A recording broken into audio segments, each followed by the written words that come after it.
ओम शांति 22 जुलाई 2025 प्रातः मुरली बाबा कहउछंती मिठे बच्चे तुमर पाठ पढ़ार मूलदुआ हेउछि पवित्रता। जदि पवित्रता थिबो तेबे जोग द्वारा शक्ति भरी परिबो। जदि जोगर शक्ति थिबो तेबे जाई बाणी शक्तिशाली हेबो। तुमर पाठ पढ़ार मूलदुआ हेउछि पवित्रता। जदि पवित्रता थिबो तेबे जोग द्वारा शक्ति भरी परिबो। जदि जोगर शक्ति थिबो तेबे जाई बाणी शक्तिशाली हेबो। प्रश्न तुम मानंकु एबे केउ प्रयत्न पूर्ण रूपरे करिबाकु हेबो? तुम मानंकु एबे केउ प्रयत्न पूर्ण रूपरे करिबाकु हेबो? उत्तर मुंड उपरे जेउ विकर्मर बोझ रहिछि ताकु समाप्त करिबा पई पूरा प्रयत्न करिबाकु हेबो। बाबांकर हेबा परे जदि कौनसी विकर्म करिलो तेबे बहुत जोर रे तळकु खसी पड़िबो अर्थात दुर्गति होइजिबो।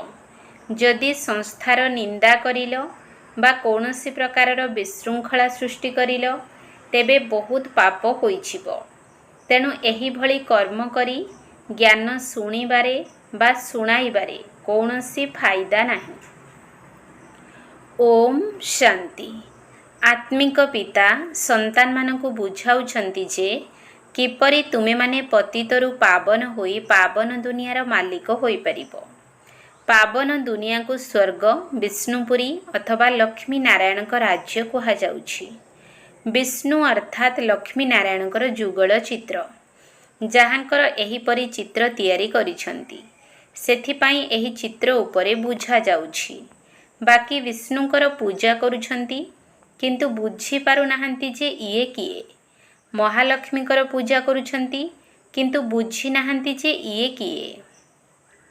बाबा एबे तुमको भिन्न भिन्न रीति रे बुझाउछंती जहाको भल भावरे धारण करिबा उचित। काहा काहा बुद्धि रे रहुछि जे परमात्मा सबु किछि जानिछंती।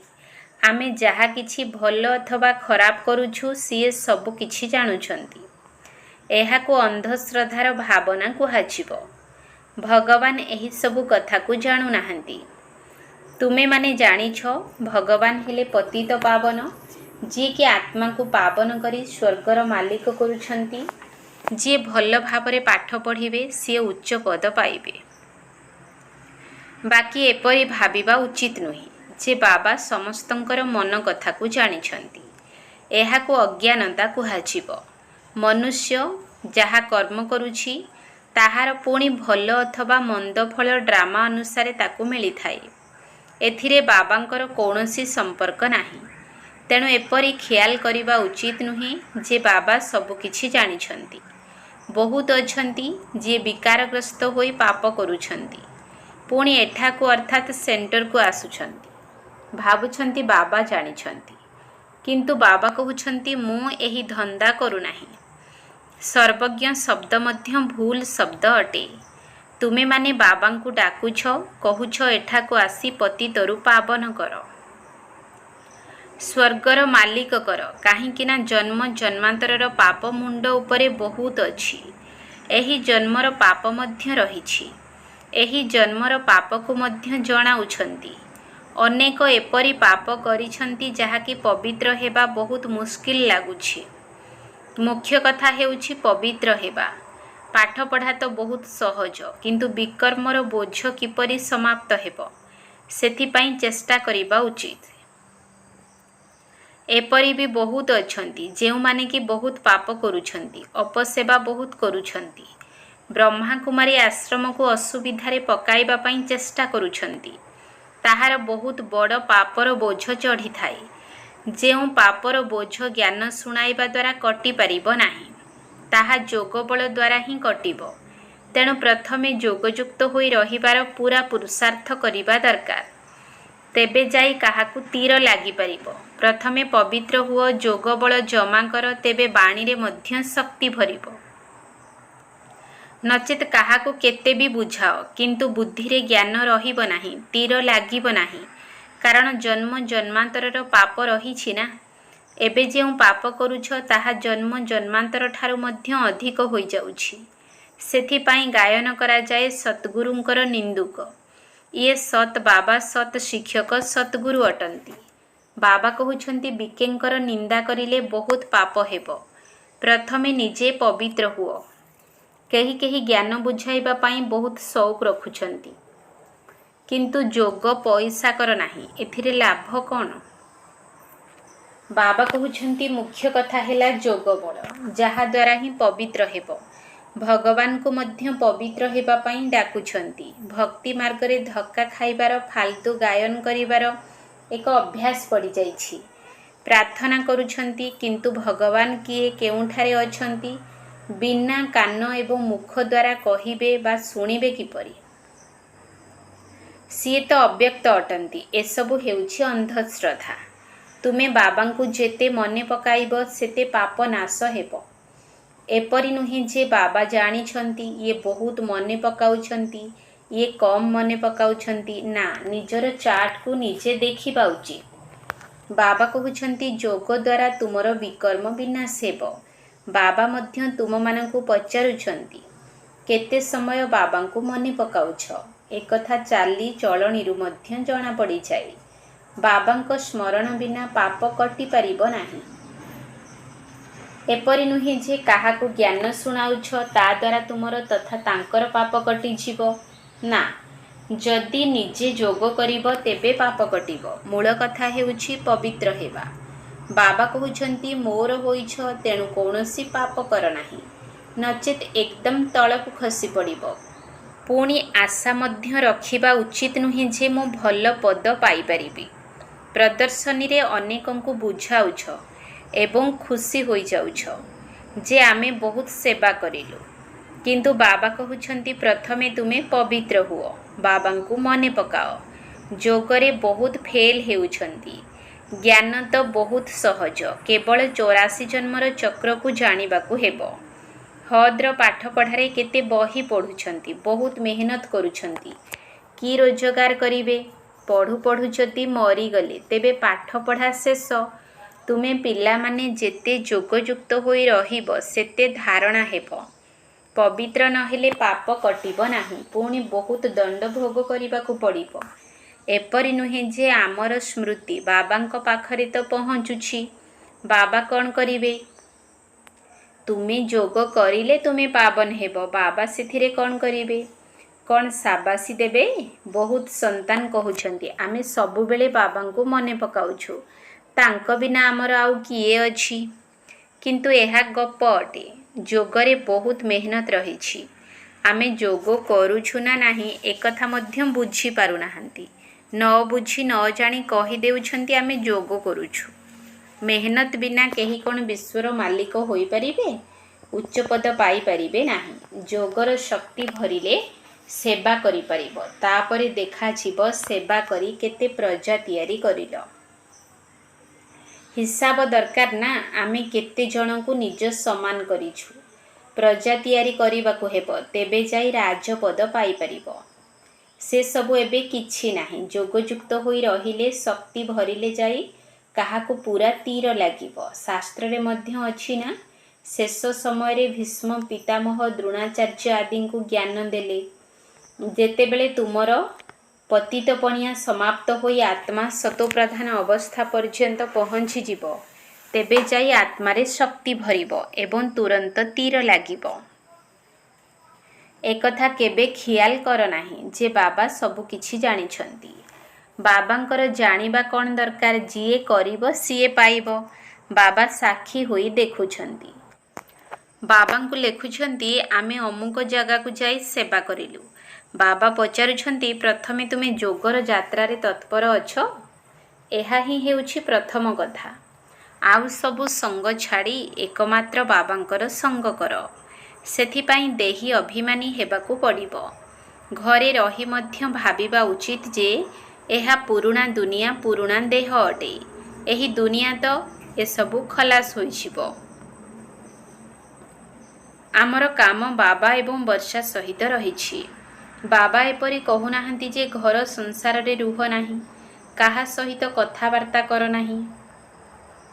ବାବାଙ୍କୁ ପଚାରୁଛନ୍ତି ବିବାହ ଆଦିକୁ ଯିବୁ? ବାବା କହୁଛନ୍ତି ଭଲେ ଯାଅ, କିନ୍ତୁ ସେଠାରେ ମଧ୍ୟ ସେବା କର। ବୁଦ୍ଧିର ଯୋଗ ଶିବ ବାବାଙ୍କ ସହିତ ରହୁ। କାରଣ ଜନ୍ମ ଜନ୍ମାନ୍ତରର ବିକର୍ମ ଯୋଗର ବଳ ଦ୍ୱାରା ହିଁ ଭସ୍ମ ହେବ। ଯଦି ଏଠାରେ ମଧ୍ୟ ବିକର୍ମ କରିବ ତେବେ ବହୁତ ଦଣ୍ଡ ଭୋଗ କରିବାକୁ ପଡ଼ିବ। ପବିତ୍ର ହେବାର ପୁରୁଷାର୍ଥ କରୁଥିବା ଭିତରେ ଯଦି ବିକାରୀ ହୋଇଗଲ ତେବେ ମରିବ। ଏକଦମ ଚୁରଚୁର ହୋଇଯିବ। ବହୁତ ଅଛନ୍ତି ଯେଉଁମାନେ ଶ୍ରୀମତରେ ନ ଚାଲି ନିଜର ବହୁତ କ୍ଷତି କରୁଛନ୍ତି। ତେବେ ପାଦେ ପାଦରେ ଶ୍ରୀମତ ଆବଶ୍ୟକ। କିନ୍ତୁ ଏପରି ପାପ କରୁଛନ୍ତି ଯାହାଦ୍ୱାରା ଯୋଗ ଲାଗୁନାହିଁ, ଯୋଗ କରିପାରୁନାହାନ୍ତି। ଯଦି କାହାକୁ ଯାଇ କହିବେ ଭଗବାନ ଆସିଛନ୍ତି, ତାଙ୍କଠାରୁ ବର୍ଷା ନିଅ, ତେବେ ସେମାନେ ମାନିବେ ନାହିଁ, ତାଙ୍କୁ ତୀର ଲାଗିବ ନାହିଁ। ବାବା କହୁଛନ୍ତି ଭକ୍ତମାନଙ୍କୁ ଜ୍ଞାନ ଶୁଣାଅ। ବ୍ୟର୍ଥରେ କାହାକୁ ଜ୍ଞାନ ଦିଅ ନାହିଁ, ନଚେତ ଆହୁରି ନିନ୍ଦା କରାଇବ। କେତେକ ସନ୍ତାନ ବାବାଙ୍କୁ ପଚାରୁଛନ୍ତି, ବାବା ଆମର ଦାନ କରିବାର ଅଭ୍ୟାସ ରହିଛି, ଏବେ ଜ୍ଞାନକୁ ଆସିଗଲୁ, ପୁଣି କ'ଣ କରିବୁ? ବାବା ରାୟ ଦେଉଛନ୍ତି, ସନ୍ତାନମାନେ ଗରିବମାନଙ୍କୁ ଦାନ ଦେଲା ବାଲା ଦୁନିଆରେ ବହୁତ ଅଛନ୍ତି। ଗରିବମାନେ ଭୋକରେ ମରୁନାହାନ୍ତି। ଫକିରମାନଙ୍କ ପାଖରେ ବହୁତ ପଇସା ଜମା ରହୁଛି। ସେଥିପାଇଁ ଏସବୁ କଥା ତୁମମାନଙ୍କ ବୁଦ୍ଧିରୁ ହଟିଯିବା ଉଚିତ। ଦାନ ଆଦି କରିବାରେ ମଧ୍ୟ ବହୁତ ସାବଧାନ ରହିବା ଦରକାର। ଏପରି ବହୁତ କାମ କରୁଛନ୍ତି, ସେ କଥା ନ କହିଲେ ଭଲ। ପୁଣି ନିଜେ ବୁଝିପାରୁନାହାନ୍ତି ଯେ ଆମ ମୁଣ୍ଡ ଉପରେ ବହୁତ ପାପର ବୋଝ ବଢ଼ି ଚାଲିଛି। ଜ୍ଞାନ ମାର୍ଗ କୌଣସି ଥଟ୍ଟା ମଜାର ମାର୍ଗ ନୁହେଁ। ବାବାଙ୍କ ସହିତ ପୁଣି ଧର୍ମରାଜ ମଧ୍ୟ ଅଛନ୍ତି।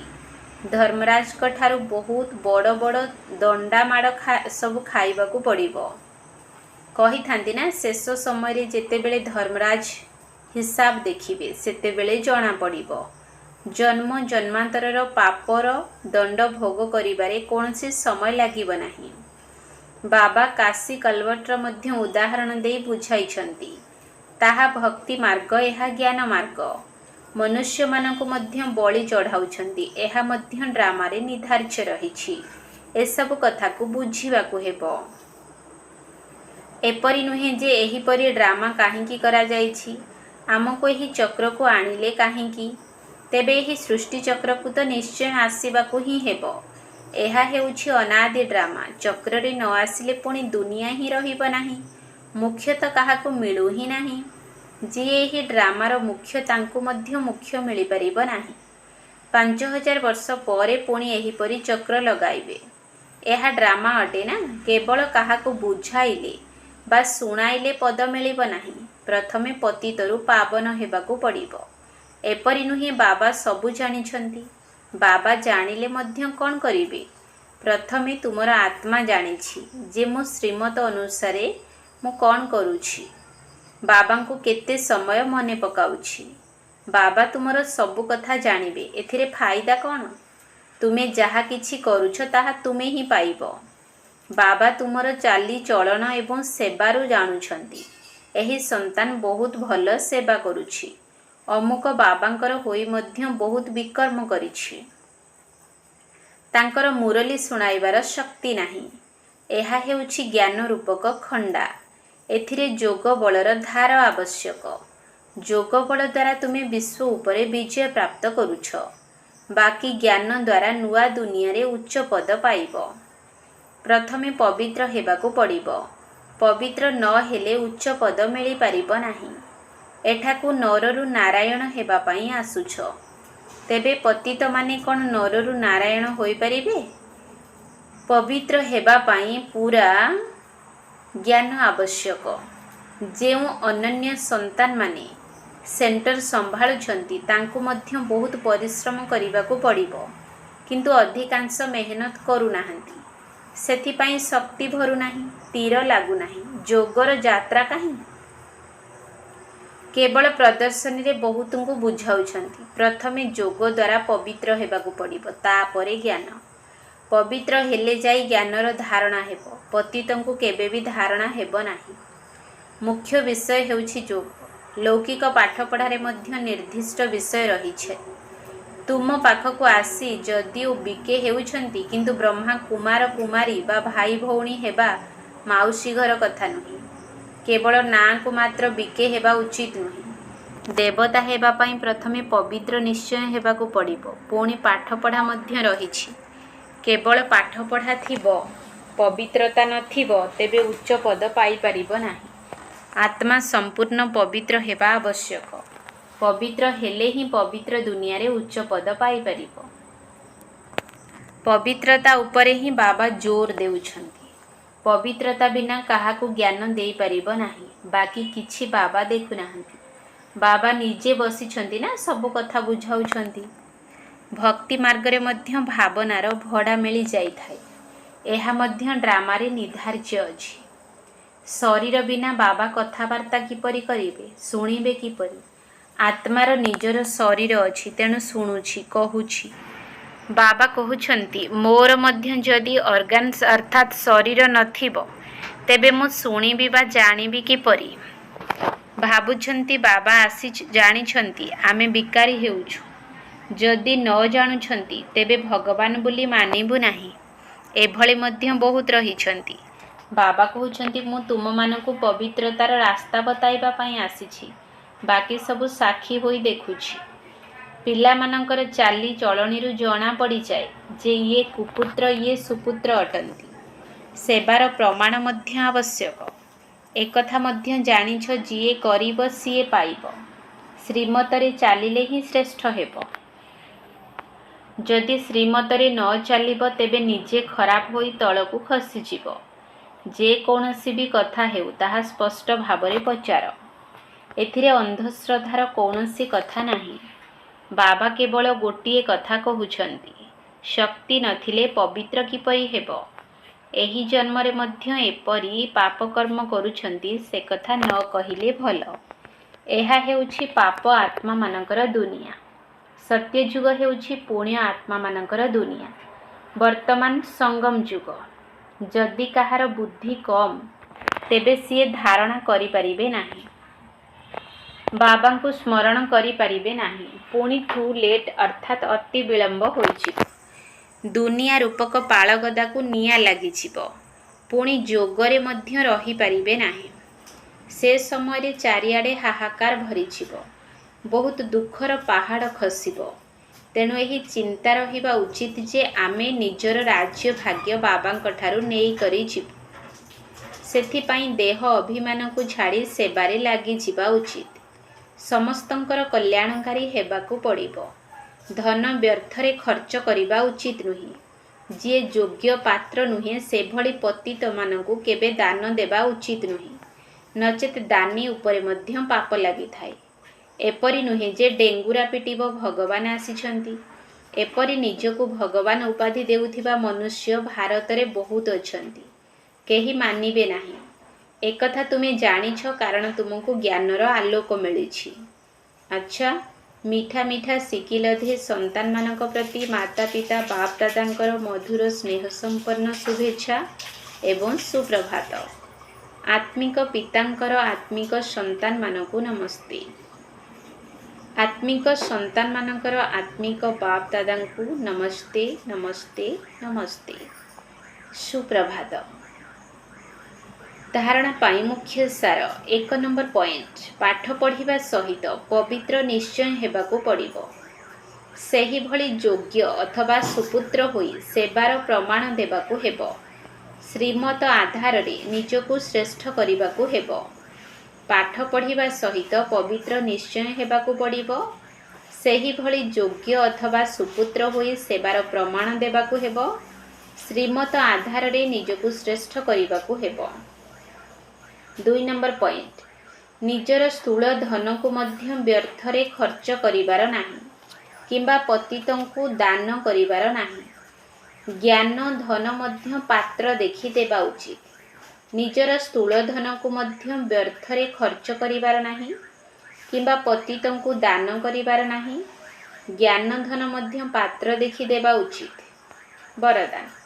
ପୁରୁଣା ସଂସ୍କାରଗୁଡ଼ିକର ଅଗ୍ନି ସଂସ୍କାର କରୁଥିବା ସଚ୍ଚା ମର୍ଜିବା ଭବ। ପୁରୁଣା ସଂସ୍କାରଗୁଡ଼ିକର ଅଗ୍ନି ସଂସ୍କାର କରୁଥିବା ସଚ୍ଚା ମର୍ଜିବା ଭବ।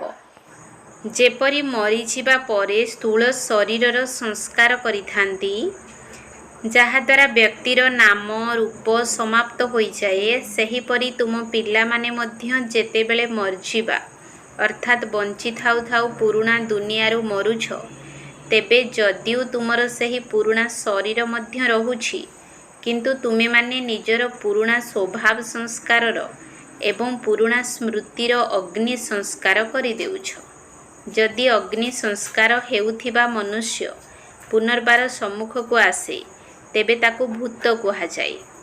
ସେହିଭଳି ଏଠାରେ ମଧ୍ୟ ଯଦି କୌଣସି ଅଗ୍ନି ସଂସ୍କାର ହୋଇ ସାରିଥିବା ପୁରୁଣା ସଂସ୍କାର ଜାଗ୍ରତ ହୋଇଯାଉଛି, ତେବେ ଏହା ମଧ୍ୟ ମାୟାର ଭୂତ ଅଟେ। ତେଣୁ ଏହି ଭୂତଗୁଡ଼ିକୁ ଘଉଡ଼ାଇ ଦିଅ, ସେଗୁଡ଼ିକର ବର୍ଣ୍ଣନା ମଧ୍ୟ କର ନାହିଁ। ସ୍ଲୋଗାନ: କର୍ମଭୋଗର ବର୍ଣ୍ଣନା କରିବା ପରିବର୍ତ୍ତେ କର୍ମଯୋଗର ସ୍ଥିତିର ବର୍ଣ୍ଣନା କରିଚାଲ। କର୍ମଭୋଗର ବର୍ଣ୍ଣନା କରିବା ପରିବର୍ତ୍ତେ କର୍ମଯୋଗର ସ୍ଥିତିର ବର୍ଣ୍ଣନା କରିଚାଲ। ଅବ୍ୟକ୍ତ ଇଶାରା: ସଂକଳ୍ପ ଶକ୍ତିକୁ ଜମା କରି ଶ୍ରେଷ୍ଠ ସେବାର ନିମିତ୍ତ ହୁଅ। ଯେପରି ରାଜା ନିଜେ କୌଣସି କାର୍ଯ୍ୟ କରେ ନାହିଁ, ଅନ୍ୟମାନଙ୍କ ଦ୍ୱାରା କରାଇଥାଏ, କାରଣ କାର୍ଯ୍ୟ କରିବା ବାଲା ରାଜ କର୍ମଚାରୀ ଅଲଗା ଥାନ୍ତି। ଯଦି ରାଜ କର୍ମଚାରୀମାନେ ଠିକ୍ ନଥାନ୍ତି, ତେବେ ରାଜ୍ୟ ଟଳମଳ ହୋଇଥାଏ। ସେହିପରି ଆତ୍ମା ମଧ୍ୟ ନିର୍ଦ୍ଦେଶକର୍ତ୍ତା ଅଟେ। ଏହି ବିଶେଷ ତ୍ରିମୂର୍ତ୍ତି ଶକ୍ତିଗୁଡ଼ିକ ଯଥା ମନ, ବୁଦ୍ଧି, ସଂସ୍କାର ତାର କର୍ମକର୍ତ୍ତା ଅଟନ୍ତି। ତେଣୁ ପ୍ରଥମେ ଏମାନଙ୍କ ଉପରେ ଶାସନ କରିବାର ଶକ୍ତି ରହିବା ଦରକାର, ଯାହାଦ୍ୱାରା ଏହି ସାକାର କର୍ମେନ୍ଦ୍ରିୟଗୁଡ଼ିକ ଆପେ ଆପେ ଠିକ୍ ରାସ୍ତାରେ ପରିଚାଳିତ ହେବେ। ଓମ୍ ଶାନ୍ତି।